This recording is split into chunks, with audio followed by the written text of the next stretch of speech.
Kata pahlawan atau hero mungkin dipahami anak sekarang, yaitu superhero semacam Spider-Man, Superman, Iron Man, dan semacamnya. Wajar saja karena sosok pahlawan kasat mata saat ini ya superhero hayalan produksi Hollywood itu. Bila merujuk pada KBBI, pahlawan dimaknai sebagai orang yang berjuang dengan gagah berani membela kebenaran. Lalu siapakah pahlawan masa kini yang bergerak dalam senyap berikan kontribusi besar? Tentu banyak sekali pahlawan di bidangnya masing-masing. Saat terjadi wabah pandemi COVID-19 ini, kita merasakan sekali dampaknya terutama di bidang ekonomi. Akibat krisis ekonomi timbulkan banyak permasalahan sosial. Mulai dari tingkat kejahatan yang meningkat, banyak sekali diberita orang terpaksa mencuri hanya untuk memenuhi kebutuhan pokok. Teman saya yang bergerak di bidang kuliner, restonya dibobol maling. Anehnya yang diambil bukannya barang berharga seperti komputer atau uang, namun malah persediaan berasnya. Masalah lainnya lagi di berita pekerja yang di PHK tak mampu bayar kos. Akhirnya diusir dari kosannya dan harus tidur di emperan-emperan toko. Sedangkan mereka mau pulang ke kota asal tidak bisa karena dilarang. Lalu dampak lain terjadi juga, kelaparan melanda di mana-mana. Bahkan sampai ada yang gantung diri karena tak kuat menanggung beban ekonomi. Dan masih banyak lagi cerita-cerita sedih yang menyayat hati. Astagfirullah. Demikian ngerinya dampak dari krisis ekonomi yang terjadi. Artinya perekonomian menjadi salah satu pilar negara yang sangat penting di dalam kehidupan.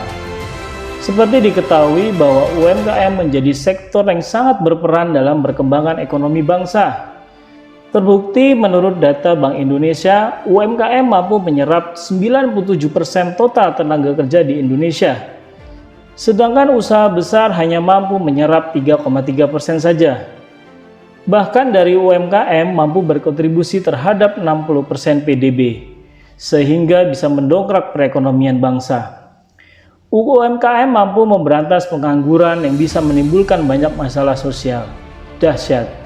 Jadi tidak berlebihan kalau menyematkan pahlawan ekonomi kepada mereka yang bergerak di sektor UMKM. Dalam sebuah riset dikatakan syarat suatu negara bisa menjadi negara maju apabila jumlah wirausahanya lebih dari 14% dari rasio penduduknya.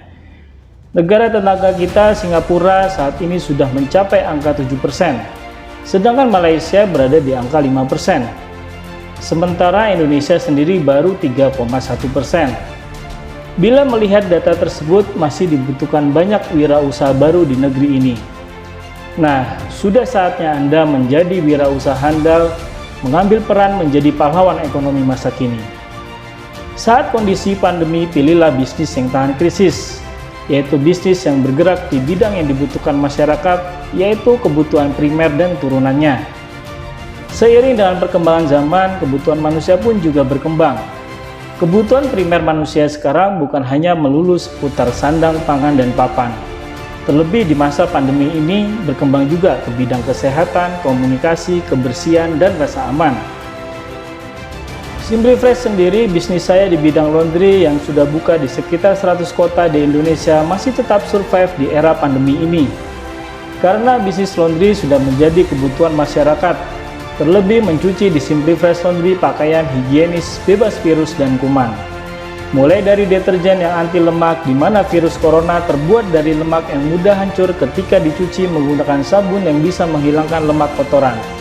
Lalu dikeringkan menggunakan dryer dengan suhu panas sampai 85 derajat yang bisa mematikan virus. Juga pewangi pakaian yang mengandung disinfektan. Dan terakhir di packing plastik rapat yang menjaga higienis.